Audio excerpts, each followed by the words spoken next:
Metrópolis, presente y futuro de tu región.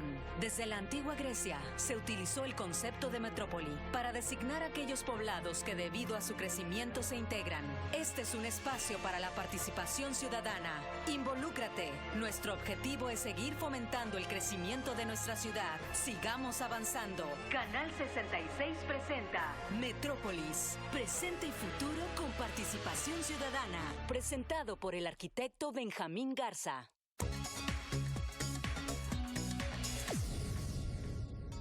Bienvenidos a Metrópolis, presente y futuro con participación ciudadana. Y bien, el día de hoy tenemos un tema interesantísimo para este tiempo que sigue precisamente al cierre de lo que es el periodo presidencial. Y pues todo lo que tiene que ver con este presupuesto de la Federación 2024. Usted va a poder ver y escuchar de viva voz de un gran especialista que tenemos para compartir esa información con ustedes. Y bien, dentro de la información que tenemos para ustedes, además quiero agradecer a la gente que ha estado muy presente en nuestras redes sociales y ha estado enviándonos información, preguntas y también sus likes, por supuesto. En donde pues tenemos a María de Jesús Sánchez Rosas, a Nan Jiménez, a Cecilio Pantoja, a Lauro Molina, a Marcia Cuellas, muchas gracias tía Marcia, ahí también a Jesús Adolfo Acosta, a Claudia Martínez, a Alejandra Cendejas, a Raúl Fajardo, a Alberto Jabalera, a Lourdes Delgado, también a Juanita Beltrán, a María Ocampo, a Fernando Abarca, gracias Fernando también, a Florencio, también a Carlos Loera, Francisco Muñoz, Juanito Tirado, también a Nubia Almanza, Javier Salazar, Sonia Urias, Arturo González, Cuali Arroyo, Marta Zamores, a Gloria Esparza, a Laura Garciano, también a Fernando Luque Eras, José Dávila y pues varios otros más. En donde pues muchas gracias por todos sus comentarios, sus likes y sobre todo por estar participando con nosotros y enviándonos información, comentarios y sobre todo participando en todos los temas que tenemos para ustedes. Y bien, entre los temas de gran importancia que tenemos es que se hizo una encuesta nacional con 82.500 encuestas. Y estas representan un dato muy importante en donde se revela una preferencia electoral que está quizás cambiando de lo que todos pensamos. Esta se hizo del 19 de septiembre al 1 de octubre y pues fue hecha por Elección México. Y pues esta muestra se hizo en las 32 entidades federativas y también se aplica una muestra de estratificación de datos y la cual pues metodológicamente genera un alto nivel de confianza y pues se hace de manera representativa por región y grupo demográfico. En esta encuesta los datos son asombrosos y presenta como número uno de las preferencias a Xóchitl Gálvez con 57% de la preferencia y Claudia Sheinbaum con 43%.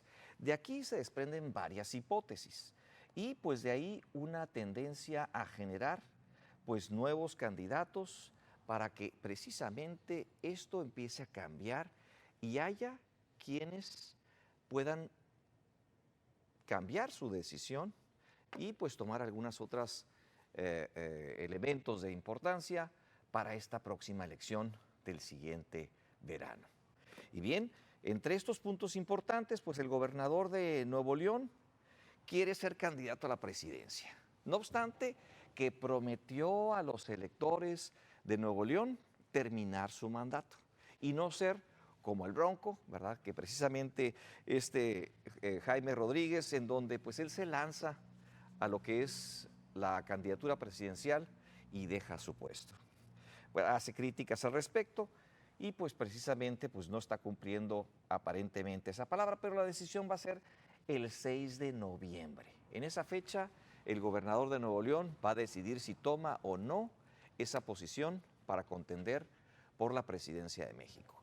Y usted sabe, pues ya Movimiento Ciudadano ha generado una gran alianza con el partido en el poder y pues también ha hecho alianzas importantes. Usted recuerda, pues Tesla, ¿verdad? Aquella empresa que estaba prometiendo el presidente que no se quedaría en ese estado, pues hoy por hoy pues es uno de los mayores ingresos en todo lo que es la construcción y en futuro muy próximo pues generará grandes fuentes de ingresos para muchísimos neoleonenses. También pues este tema que impacta a Movimiento Ciudadano, podemos decir que este partido está dando secuencia a ser el tercer partido en importancia. No obstante, pues las elecciones que había tenido anteriormente, en donde el promedio nacional pues no era el más favorable, pero hoy por hoy y estratégicamente está logrando tener una posición importante por esas decisiones, esas estrategias y sobre todo esas tácticas de negociación que ha hecho Dante Delgado para poder posicionar a ese partido en tercer lugar. Un tema importante. Y otro de los puntos importantes también es que también López Obrador declaró que no era posible que el Congreso de ese estado no le permitiera al gobernador poder ser candidato, poder tener permiso para ser candidato sin dejar su puesto. Tema importante, se están moviendo las fichas de manera muy interesante precisamente en este gran tema que tiene que ver con la elección futura del 2024 y cómo se están moviendo todas las fichas. Por otra parte también, pues tenemos ahí un elemento importante con respecto a un tema muy importante que tiene que ver con el registro de personas desaparecidas en Baja California. Y este ha crecido enormemente, por ahí tenemos una diapositiva, usted ve la gráfica, esa gráfica que si bien es cierto, pues estamos hablando del 2007 al 2022, básicamente, ¿sí? Ahí tenemos usted puede ver la tendencia de esa gráfica. Y estamos viendo que si bien es cierto, en el 2007 había una persona desaparecida por día, un poquito más de una persona desaparecida por día. Hoy por hoy tenemos que esto se ha potencializado a casi un 600%, en donde prácticamente tenemos 6.47 personas desaparecidas por día en Baja California. Un tema importantísimo para lo que es la seguridad, para lo que es nuestro estado y sobre todo para esa paz que siempre habíamos tenido y habíamos presumido los bajacalifornianos, en donde pues decíamos tener un estado muy seguro.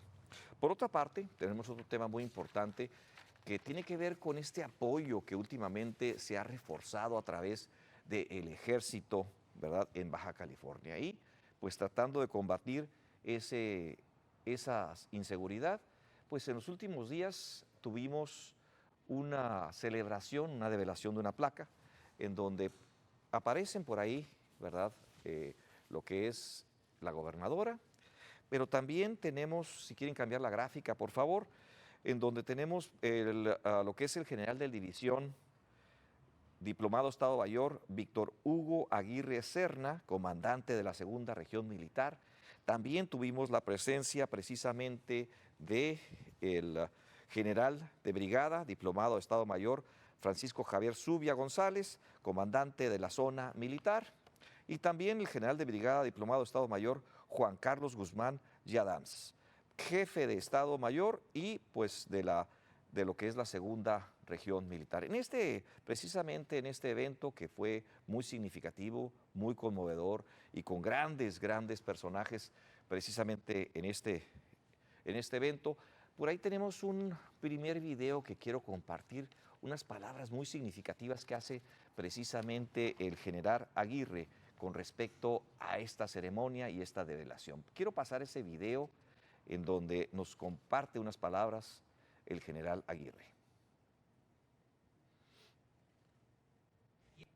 Este prestigiado plantel y hemos sido testigos de parte de esta historia, nos enorgullece y llena de júbilo, sabedores de la mística y simbolismo que que representan estos 200 años de historia y que serán cimiento para el futuro de mujeres y hombres que seguirán el lema por el honor de México. Muchas gracias.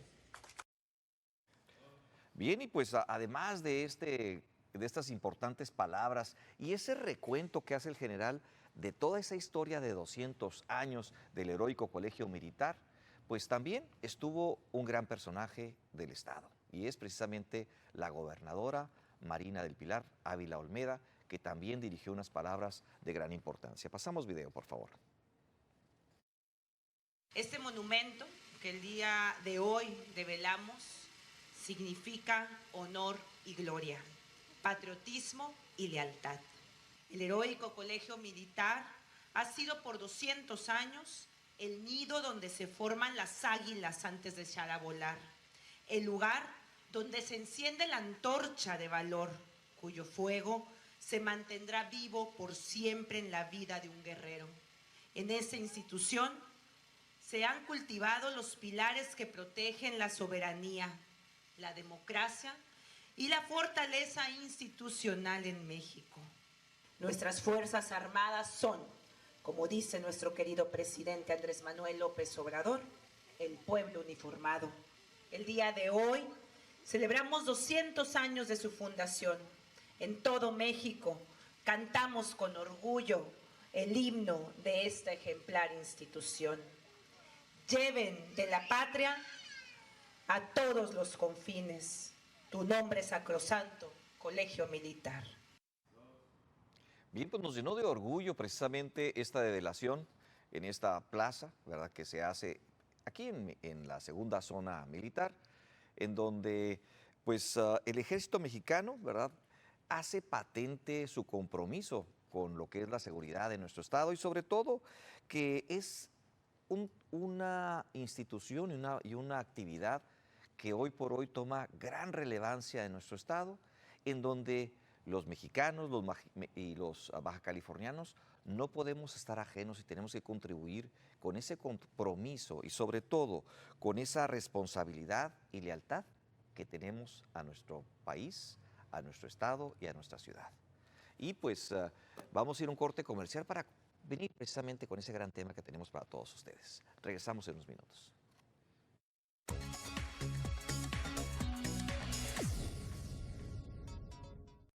Bien, pues tenemos un gran invitado el día de hoy, en donde nuestro personaje, además de ser un gran cachanilla, además de tener una licenciatura en Derecho por la casa de estudios que todos amamos aquí en Baja California, precisamente la UABC, también tiene una maestría en Derecho Fiscal de la Autónoma de Guadalajara, es excatedrático de la Facultad de Derecho de la UABC, también catedrático de la Maestría de Impuestos de la UABC y CETIS Universidad, además de ser exsíndico de contribuyentes ante el Servicio de Administración Tributaria por parte de la Canaco en 2002-2003, es expresidente también de la mesa directiva de Coparmex en el periodo 2003-2004, es expresidente del Consejo Coordinador Empresarial en el periodo 2005-2006, también obtuvo un reconocimiento al mérito profesional en 2006, otorgado por la Universidad de Baja California, porque contribuir con el enlace y el prestigio de esta institución de forma destacada y ser un elemento ejemplar en todo lo que es el área de las ciencias sociales. También socio fundador y expresidente del Consejo Directivo de la Fundación de la UABC en el periodo comprendido de 2008 a 2015. También obtuvo una medalla como baja californiano distinguido en 2013. También, pues esta la otorgó precisamente el gobernador del estado, ¿verdad? Y también fue una contribución y un reconocimiento organizado también por lo que es la sociedad civil y sus representantes. También, pues, expresidente de la Comisión Fiscal de Coparmex en el periodo 2019-2021. También miembro de la Asociación de Abogados de Empresa en la sección de Baja California, integrante de la Comisión Fiscal de Colegio de Contadores AC Mexicali, y también miembro socio de uno de los más distinguidos despachos, ¿verdad?, fiscales en nuestra región. Y damos precisamente la bienvenida a un gran personaje y además a un gran amigo, Reginaldo Esquer Félix. Reginaldo, bienvenido a tu programa Metrópolis. Encantado de estar aquí contigo. Bien, pues tenemos un tema importantísimo, ¿verdad?, que ha estado muy presente en las últimas semanas, y esto que tiene que ver con el presupuesto de la Federación 2024, donde vemos algunos puntos importantes y cómo es que los rubros empiezan a cambiar de lo que tradicionalmente estábamos acostumbrados a escuchar, en donde precisamente pues se distingue entre lo que son las prioridades del Estado y las prioridades de la ciudadanía. Y vemos un presupuesto de egresos muy encaminado hacia las prioridades, estas prioridades electorales que estamos presintiendo. Quizás quisiera saber tu opinión, si mi impresión es correcta o no, con esta información que nos comparte el INCO. Y también, pues tú que eres conocedor en las leyes, pues hay cerca de 320 leyes, y más, no recuerdo, tú me vas a corregir, tú eres el maestro en esto, no yo. Y pues de esas cerca de números redondos, 280 tienen que ver con lo que puede hacer la gente y los miembros del gobierno. Esto quiere decir, por un lado están las leyes a los ciudadanos, las leyes a los gobernantes, y en estas se distinguen en qué es lo que puede hacer los ciudadanos, y esto es lo que prohíbe, eso es lo que no se puede hacer, pero todo lo que no dice se puede hacer. Y por otra parte tenemos todas aquellas cerca de 280 leyes en donde precisamente le dan específicamente atribuciones a los gobernantes para precisamente poder hacer, pero todo lo que no viene ahí está prohibido, ¿verdad? Nada más está autorizado. Entonces, tenemos un presupuesto en donde precisamente tenemos varios rubros importantes que tienen que ver con energía, Sedena, Marina, Gobernación, Bienestar, Presidencia. Por otra parte, también tenemos los temas más importantes para la ciudadanía que tienen que ver con la seguridad, la Secretaría de Educación Pública, Medio Ambiente, Salud, Turismo, y vemos que todas estas partidas están, si escasamente tienen un 1% para el presupuesto, ¿verdad?, la mayor parte tiene decremento. Y pues este impacto, platícanos tú que lo has analizado a fondo, por dónde empezamos, tú dices, ¿verdad? Pues es un gran tema, pero pues quisiéramos conocer tu opinión al respecto. Sí, bueno, Benjamín, yo creo que haces un muy buen, vamos a decir, es muy importante poder interpretar el presupuesto de ingresos y de egresos. Todo viene, es una obligación constitucional, el gobierno federal tiene vamos a decir, la responsabilidad de presentar un proyecto, una iniciativa antes del 8 de septiembre, tiene que ser analizada y aprobada por el Congreso de la Unión a más tardar el 30 de octubre, y finalmente el Senado tiene que dar la última palabra en el tema antes de que concluya noviembre. Entonces, pues es muy importante porque, vamos a decir, no son solo números. Uno podría decir, oye, vamos a recaudar tanto de impuesto de la renta, tanto de IVA, tanto de impuesto especial sobre producción y servicios, ¿cómo vamos a gastar ese dinero? Pero en realidad de lo que se trata fuera de los discursos oficiales es el verdadero interés del gobierno federal. Es decir, en dónde se gasta el dinero y de dónde lo vamos a recibir implica la política tributaria en nuestro país, implica dónde están fuera de los discursos los verdaderos énfasis de los gobiernos. Si ellos dicen que van a gastar mucho o van a ayudar mucho en salud, pero el presupuesto no refleja eso, pues entonces no es cierto. Si dicen que van a resolver muchos temas educativos y el presupuesto no refleja eso, pues entonces no está aparejado en los hechos el dinero con el discurso. Entonces, por eso es importante hacer un análisis eficiente de los presupuestos de ingresos y de egresos. Y lo que desde luego también es muy importante son los énfasis de gastos, porque normalmente estamos ahorita, vamos a decir, en el típico presupuesto de ingresos y egresos del último año de una administración federal. Típicamente no son muy radicales, típicamente no se generan nuevos impuestos, no hay cosas muy relevantes porque es un presupuesto de salida, ¿sí? Y desde luego a este gobierno le va a tocar preparar el primer presupuesto para la administración entrante. Que eso les deja poca maniobra. De hecho, este presidente modificó la Constitución porque normalmente no tiene mucha maniobra el presidente entrante en relación al presupuesto que le deja anterior. El nuevo presidente va a tener a partir de 2024 en adelante la oportunidad de maniobrar un poco más su presupuesto en su primer año, cosa que antes no se podía hacer. Pero bueno, lo que es importante de lo que dices es, si empezamos a desmenuzar con detalle, es ver en dónde está haciendo los énfasis este gobierno, en dónde va a gastar, para ver dónde está el dinero, en donde efectivamente quizá esté el discurso. Ojalá que las promesas estuvieran aparejados a eso, pero la realidad de los números nos dice otra cosa. Entonces ahorita tendremos oportunidad de platicar temas como, por ejemplo, que son muy relevantes, que tienen que ver desde la deuda, los indicadores más importantes, cómo está el tipo de cambio, cómo se pronostica el crecimiento del país, cómo le impacta a nuestro Estado. Creo que son temas muy importantes que tú ya ahorita mencionaste.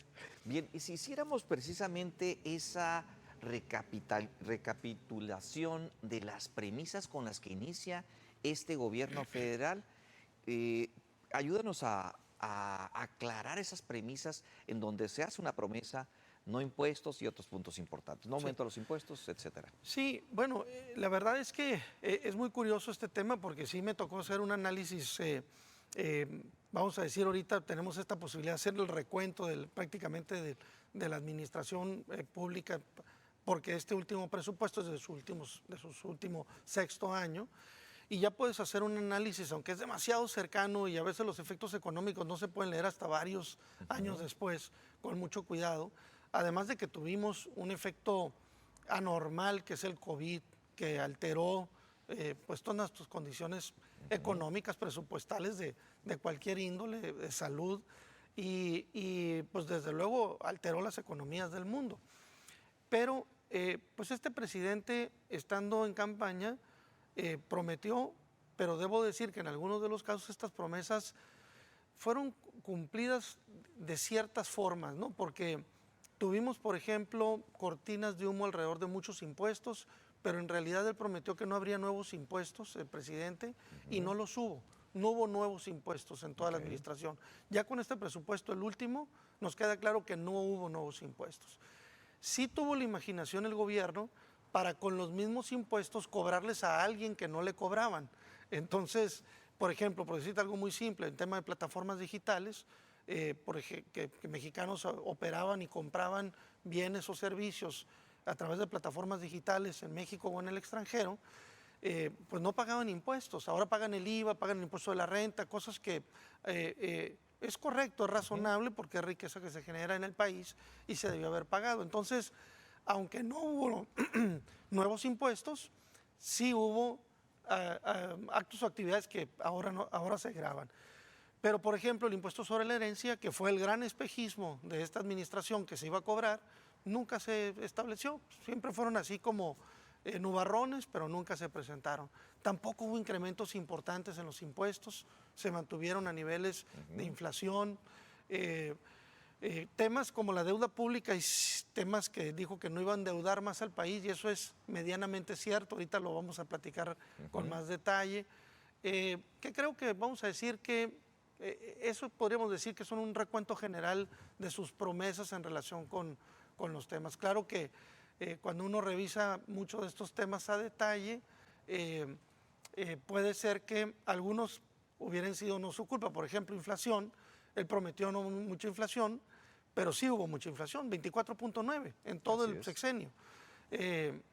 Pero no necesariamente atribuible a esta administración, porque tiene que ver con el COVID y tiene que ver con la alteración que esto generó en los procesos económicos y que, pues desde luego, pues generaron estos procesos de inflación. Así es, y si iniciáramos también con esta presentación que nos compartes, en donde tenemos por ahí algunos elementos muy importantes, desde las premisas que comentábamos y también a esos cambios que ha habido precisamente en la Secretaría, ¿verdad?, de lo que es de Hacienda, y pues qué impacto ha tenido, ¿verdad?, porque es tanto cambio, primeramente pues con los precursores de este movimiento y planeadores de una estrategia, ¿verdad?, para nuestro país. ¿Y qué ha sucedido con estos cambios y cuáles son los impactos? Ese es un tema muy relevante. Fíjate, Benjamín, que A mí me impactó de una manera preocupante que esta administración tuvo 3 secretarios de Hacienda. Esto no se presentaba en muchísimo tiempo. Bueno, prácticamente en la historia reciente de México no lo habíamos visto. Es muy inusual porque normalmente una administración federal tiene un solo secretario de Hacienda, cuando mucho 2. Pero en esta administración, a escasos 7 meses de iniciar la administración, el secretario de Hacienda renuncia. Sale del gabinete, no alcanzó ni a preparar el presupuesto para el 2020, para el 2021, perdón, que fue el primero que le tocó porque entran en el 19, y ni siquiera alcanzó a prepararlo. Obviamente había diferencias importantes con el presidente, no empataron en criterios y desde luego, pues lo digno, lo correcto, creo que es que pues, renuncies cuando tú propones algo como secretario y no se has escuchado, muy seguramente pues esas condiciones provocaron su salida. Entra un relevo, un subsecretario, Arturo Herrera, que dura 2 años en su encargo. Le tocó, la verdad, sortear la parte más difícil del COVID, porque le tocó precisamente el 20 y el 21, los presupuestos de esos 2 años, utilizar los fondos de emergencia, que pues son correctos porque era una emergencia el COVID, los administraron creo de una manera razonable, pero a los 2 años otra vez, pues parece ser que no siguen empatando los criterios profesionales muy seguramente que tenía el secretario, y entra un tercer secretario a 2 años y medio, pues que ya por lo que obviamente vemos, pues muy seguramente concluirá, porque sería una situación totalmente inusual que fuera un cuarto secretario de Hacienda. Pero este último secretario, Ramírez de la O, muy respetado financieramente en los círculos de negocios económicos, un conocedor. Sin embargo, me tocó, porque aquí déjame decirte que por mi participación en Coparmex Nacional, en la Comisión Fiscal Nacional, en la vicepresidencia que me tocó también participar, uno va como sector empresarial a negociar los presupuestos de ingresos, egresos, a ver cómo van a quedar las cuestiones, pero resulta que en la Secretaría de Hacienda misma nos dicen que no son ellos los que van a definir la ley de ingresos, que ese tema lo vayamos a ver al SAT, cuando el SAT pues nada más es un órgano fiscal autónomo que recauda, pero la política tributaria de México la define el secretario de Hacienda, y me pareció como renunciar a esa función, como que el secretario nos dijo, nosotros nos vamos a encargar únicamente del de egresos, vamos a ver en qué se gasta el dinero, los énfasis de programas sociales, cosas de ese tipo, pero en el tema de ingresos, vayan y tóquenle al SAT la puerta, negocien con la jefa del SAT, Raquel Buenrostro, ahora secretaria de Economía, pero en aquel entonces secretaria, vamos a decir, muy inusual, muy irregular, porque no nos parece que razonable que quien se encarga de cobrar sea al mismo tiempo la que define la política tributaria. Un tema importante, de ahí nace una pregunta difícil de contestar, pero me voy a atrever a hacerla, es, en tu percepción, el perfil del secretario de Hacienda ha ido creciendo o se ha deteriorado conforme ha habido los cambios. ¿Qué es tu percepción así de primera instancia? Es una pregunta difícil, ¿verdad?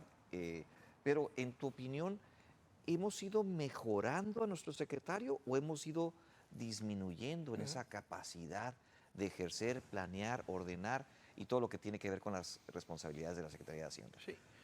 Mira, mi punto de vista es que los 3 son personas preparadas, conocedoras, respetadas en círculos económicos y financieros del país.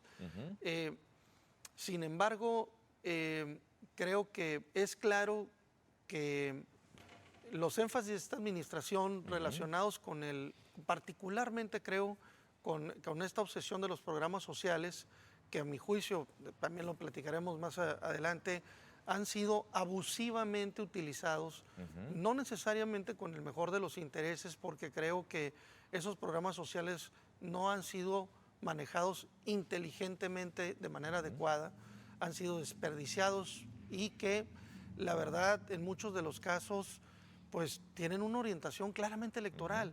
Entonces creo que esas diferencias fueron impactando, mermando muy seguramente en los 2 primeros casos, y el tercer secretario lo toleró más. Entonces creo que Este último secretario es un secretario que no sale mucho en medios, no tiene mucha presencia.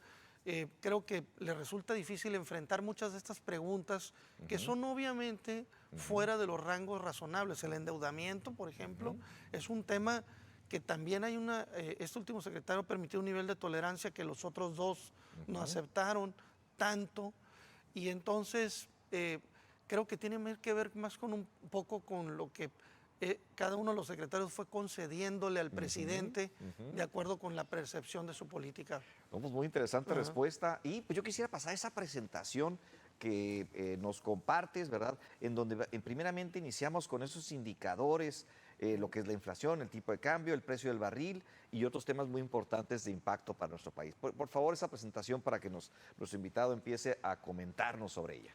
Sí, bueno, aquí hago un pequeño recuento, básicamente sexenal, por decirlo de alguna manera, con los indicadores. Los indicadores estos normalmente pues son los que nos marcan estas pautas, los que nos dicen si la administración lo hizo bien, lo hizo mal, porque nos dice cuánto creció el país, qué tan volátil fue el tipo de cambio, las tasas de interés que ofrecimos por las inversiones. Y creo que hay buenas y malas en este tema. Pero lo curioso es que no en muchos de los casos las buenas son porque este mismo gobierno lo hubiera provocado, y me voy a explicar ahorita que lo platiquemos, pero vamos a decir primero que temas como por ejemplo la inflación, tenemos el 24.9% en todo el sexenio. Desde luego hace mucho no teníamos inflaciones de 2 dígitos, pero desde luego también esto se genera por el tema del COVID. Es ajeno a esta administración, es global el tema, el fenómeno, pero sí pasa que los gobiernos tienen capacidades para tomar decisiones que pueden mejorar o desmejorar el tema de la inflación. Entonces, hay herramientas que son muy importantes, como los estímulos fiscales, que ayudan a una economía a ser más, vamos a decir, más suave, sí, porque algunos pueden haber puesto en riesgo, por ejemplo, el tema de la gasolina. En México, por ejemplo, decidimos aplicar subsidios a la gasolina. Me parece que fueron buenas decisiones porque mantuvieron apretada un poco la inflación, y en algunos países como por ejemplo Estados Unidos, que lo liberaron, pues hubo momentos de inflación muy altos, pero que luego bajaron, ¿no? Ahorita están mejor que nosotros, antes estaban mal. El presidente presumía que estaba más barata la gasolina. Entonces son decisiones que los gobiernos toman de control de la inflación en periodos de emergencia como esos. Entonces, todavía es muy reciente para poder saber si México tomó las mejores decisiones, pero mi percepción es que dejamos de aplicar estímulos de oportunidad que hubieran mejorado, que hubieran hecho incluso que muchas empresas, sobre todo micros y pequeñas empresas, no hubieran muerto en el periodo de COVID y se hubieran salvado muchos empleos de haber tomado mejores decisiones, sobre todo de estas características, ¿no? Obviamente el presidente decía, mientras no incremente y no haga nuevos impuestos, estoy haciendo mucho, pero creo que se pudo haber hecho más. Tenemos otros indicadores, ahí quiero nada más relevar el crecimiento, no llegamos a lo que él prometió, se hablaba de un 4% anual, el promedio fue de 1.3%. También podemos decir que pues, también el COVID afectó, tuvimos decrementos en el periodo de COVID de menos 8%, pero otra vez se pudieron haber tomado decisiones que hubieran hecho la caída menos fuerte y hubieran podido haberse generado menos daño económico, pero bueno, esas son las circunstancias. El precio del barril ha sido razonable. Hemos tenido fluctuaciones que van desde el $51 hasta $91. Ahorita caímos otra vez a los 50. Pero en Peña Nieto, por ejemplo, en la administración de Peña Nieto, hubo momentos que estuvo a $10 el precio del barril. Entonces, no hemos estado tan mal. Nuestros ingresos petroleros vamos a decir, es un extra para nuestro país. Muchos países que no tienen petróleo, no tienen ingresos por petróleo. Nosotros tenemos, además de los ingresos tributarios, ingresos por petróleo y no nos alcanza, ¿verdad? Importantísimo ese tema. Así y el es. tipo de cambio, ¿qué pasa con el tipo de cambio? Estamos viendo que cada vez anda, pues ahorita acaba de subir en los últimos días, pero platícanos sobre este tipo de cambio. Sí, fíjate que el tipo de cambio... ahí tienes una gráfica, Hay ¿verdad? una gráfica, sí, también ahí. Fíjate que es muy interesante el tema. Pues tenemos muy buen tipo de cambio. La verdad es que tenemos un peso fuerte, un peso fuerte que hasta la semana pasada el tipo de cambio con el dólar es 17.25 y curiosamente uno pudiera decir que bueno, esto habla bien de la administración, tener un peso fuerte, pero la explicación de por qué tenemos un peso fuerte no es por algo que hayamos hecho en México, es decir, no hay una nueva tecnología, no hay un nuevo desarrollo económico, no hay nada que hayamos hecho que se le atribuya una medida tomada por el gobierno a que tengamos un peso fuerte. ¿A qué se debe? Particularmente todos lo sabemos, a las remesas y a las inversiones que extranjeros están haciendo en México porque tenemos una tasa de interés muy alta. Estamos pagando muy bien por el dinero que vienen y depositan extranjeros en México. Entonces, mientras tengamos esas tasas de interés que permitan que tengamos ese dinero extranjero, que es una buena medida del Banco de México, y por otro lado, tengamos esas remesas que no nos debemos nunca de ponernos contentos porque esas remesas nos aumenten, porque lo que está ocurriendo, y lo estamos viendo, creo que vi las noticias que rompimos récord de inmigrantes en fronteras, es decir, si más mexicanos no encuentran oportunidades en México y van a Estados Unidos y nos mandan dólares para acá y esos dólares nos fortalecen y nos sentimos contentos por eso, pues no debemos de sentirnos contentos.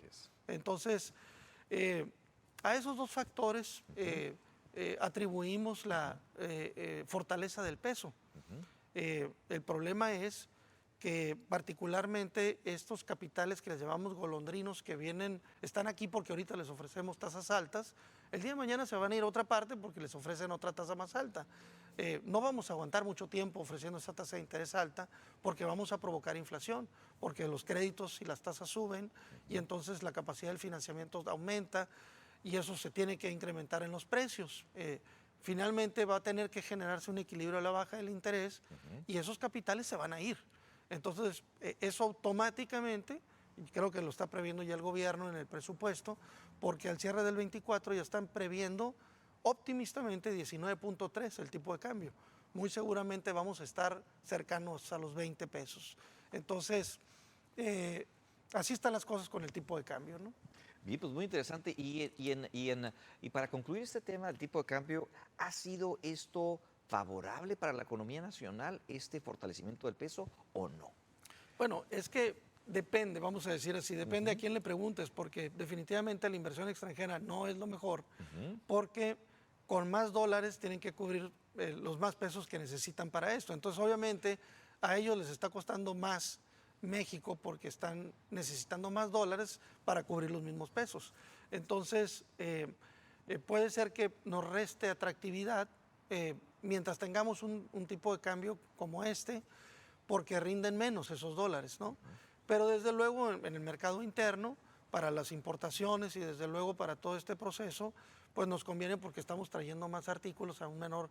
Entonces son equilibrios. Creo que lo que tiene que haber es razonabilidad en el tipo de cambio. Afortunadamente, en el caso de México no hay un control gubernamental del tema.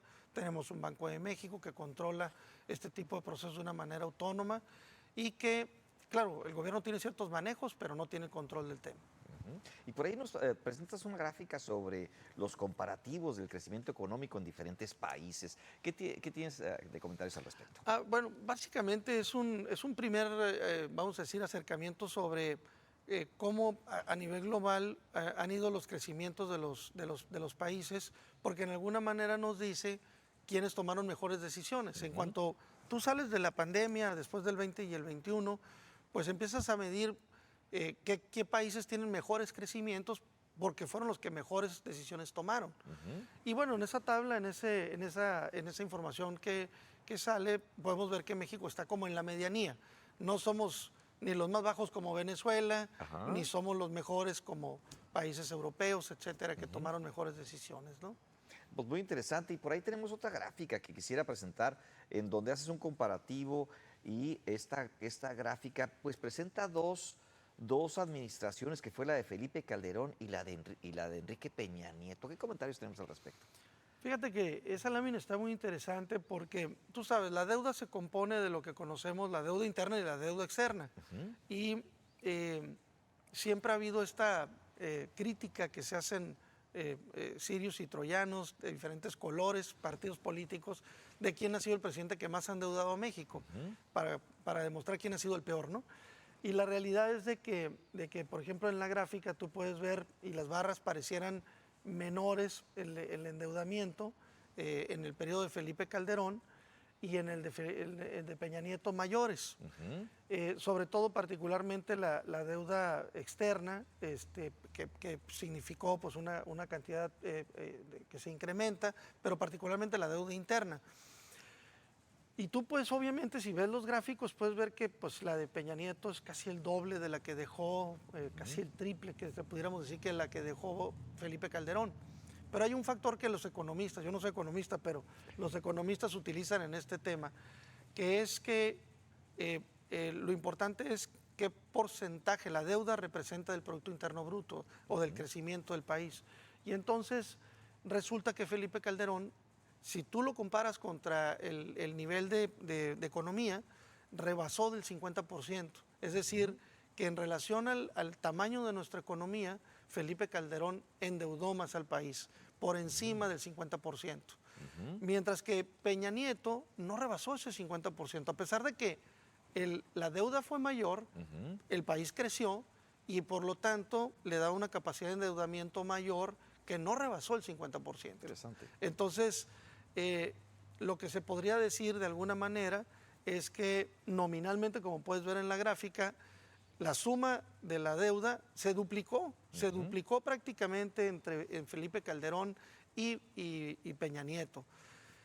Y lo que podríamos decir, incluso, no sé si está la siguiente lámina, porque en la siguiente lámina vamos a ver el endeudamiento interno de esta administración. Y nominalmente, solamente el endeudamiento interno es de 1.170 millones de pesos, es decir, que solamente esa deuda, sin contar la deuda externa, ya duplicó la de Peña Nieto. Wow. Pero, para referenciar sobre la otra parte, tampoco ha rebasado el 50% del tamaño de nuestra economía. Por lo tanto, los economistas, los especialistas dicen que es una deuda manejable. Mientras esté abajo del 50% del tamaño de nuestra economía, es controlable. Pero que no nos quede ninguna duda sobre el tema. La deuda es mayor. Nominalmente debemos más dinero. Pero ese no es el problema, Benjamín, sino en qué nos gastamos esa deuda. Lo que me preocupa es si pedimos dinero prestado, ¿en qué nos la gastamos? Porque si esa deuda que estamos obteniendo fuera gastada de una manera inteligente, yo no tengo ningún problema con eso, porque es razonable endeudarse sana y financieramente. Tú lo puedes hacer si tu negocio te lo permite, como en el paso de un país, si la economía del país lo permite, es válido que te endeudes, pero ¿en qué aplicas ese dinero? Es lo importante. ¿Son decisiones, inversiones de infraestructura inteligente o lo estamos gastando en una refinería que no refina, en un tren que todavía no funciona, en un aeropuerto que todavía no funciona? Entonces, toda la mayoría de nuestras inversiones inteligentes no han sido tan inteligentes. Y entonces, pues eso es lo lamentable, y si todo va a gasto corriente, va a sueldos, pero no va a inversiones productivas, y nos lo gastamos en programas sociales que no ayudan, son paliativos, no ayudan a crecer. Entonces, yo creo que ahí está lo grave. Un tema muy importante, todos los que comentamos y que escuchamos de nuestro especialista el día de hoy. Pero vamos a ir a un corte comercial rápidamente para regresar con las conclusiones y recomendaciones que tiene nuestro invitado del día de hoy en este importantísimo tema del presupuesto de la Federación 2024. Regresamos en unos minutos.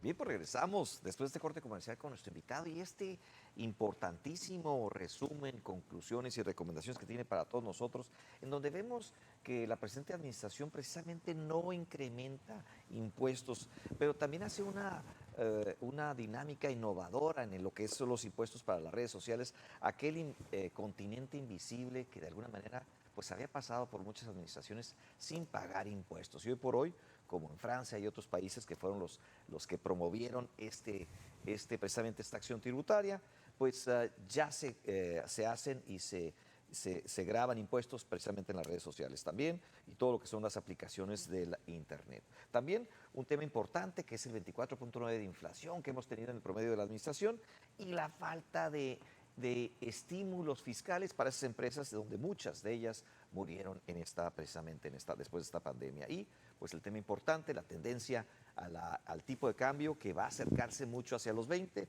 al final de la administración. Y bien, ¿qué nos comentas como conclusiones, recomendaciones en esta entrevista del día de hoy y precisamente eso que tiene que ver con lo que viene para los estados? Bien. Pues Benjamín, digo, una parte creo que importante que tenemos que reflexionar es lo que está ocurriendo con la forma en la que se ejerce el presupuesto. Ahorita lo mencionábamos. Y creo que si hacemos un análisis por dependencia, Sí. en donde se orientó de manera más importante el presupuesto, nos podemos dar cuenta de precisamente de si el discurso está en los hechos, ¿no? Y aspectos como que ya son claros, que son públicos, que tú ahorita comentaste cuando iniciábamos el programa, que cuando tú revisas el presupuesto de la Secretaría de Salud, cuando tú revisas el presupuesto de la Secretaría de Educación, pues son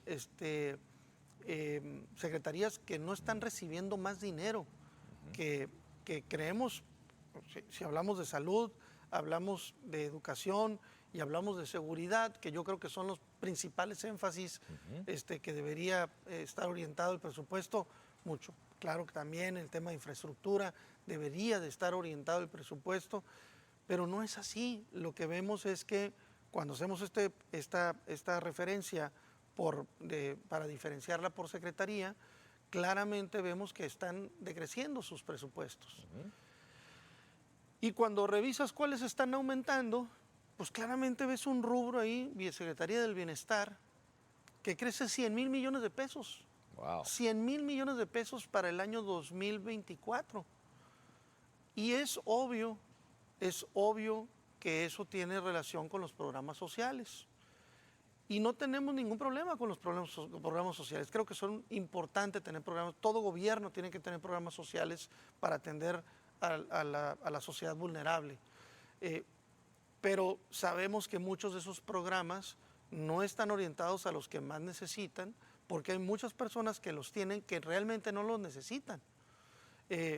Igual en Jóvenes Construyendo el Futuro, o igual en el caso de personas de la tercera edad, que muchos podrían recibir más dinero si estuvieran bien orientados para quienes realmente lo necesitan, porque estos programas sociales no hacen más que la diferencia de tener la edad.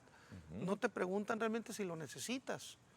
Y entonces el problema que tenemos con eso es que es obvio que en un año que son periodo electoral, en donde aumentas tu capacidad de poder gastar como gobierno en programas sociales, es obvio que tienen un interés electoral. Y eso es muy grave porque estamos malgastando nuestro dinero. Otra vez, si lo estuviéramos aplicando de una manera inteligente en desarrollo de ciencia y tecnología, si lo estuviéramos gastando en temas de infraestructura que realmente tuvieran inversiones productivas en todas las entidades federativas del país de una manera inteligente, o por lo menos en donde los ciudadanos recibimos más atenciones, que debería ser en el tema del agua, en el tema del alumbrado, servicios públicos, que es donde los ciudadanos realmente nos interesa que el gobierno gaste su dinero en vialidades, porque además de que generan empleo, mejoran las condiciones de vida de los ciudadanos. Tú sabes mucho más que yo de eso, y que por supuesto necesitamos hacer como país, pero no estamos gastando el dinero de manera inteligente. Otro problema que es un efecto colateral, que es parte de lo que ahorita mencionabas, es que estas decisiones del gobierno federal lo que está haciendo es que las entidades federativas estén sufriendo o padeciendo las malas decisiones del gobierno federal en temas económicos, y entonces los estados, como tú sabes, recibimos un 20% del total que se recauda del gobierno federal de impuestos, un 20% se distribuye entre todas las entidades federativas. Okay. Y entonces al distribuirse de esta manera, pues es poco lo que nos toca, y luego todo menos le toca a los municipios, ¿no? Entonces, ¿qué es lo que sucede? Que las entidades federativas tienen la presión, y ya lo hemos estado viendo en todo el país, están obligados a crear más impuestos. Los impuestos que no creó el gobierno federal, las entidades federativas lo están haciendo. Interesante. Porque no les alcanza, porque no hay manera de que les alcance. Y entonces creo que esa es prácticamente una presión adicional que tienen las entidades federativas y ahora sí, localmente nosotros lo padecemos.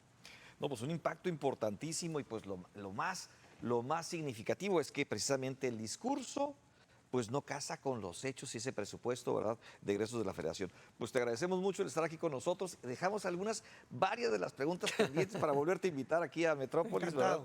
Y que estés con nosotros. Muchísimas gracias. Encantado, Benjamín. Gracias. Bien, pues nos despedimos, no sin antes mandar una felicitación a Rosy Gahoma por su cumpleaños. Una gran persona, además, que está ahí detrás de lo que usted ve, precisamente en la producción. Nos despedimos y nos vemos la próxima semana aquí en Metrópolis, Presente y Futuro, con participación ciudadana. Hasta la próxima.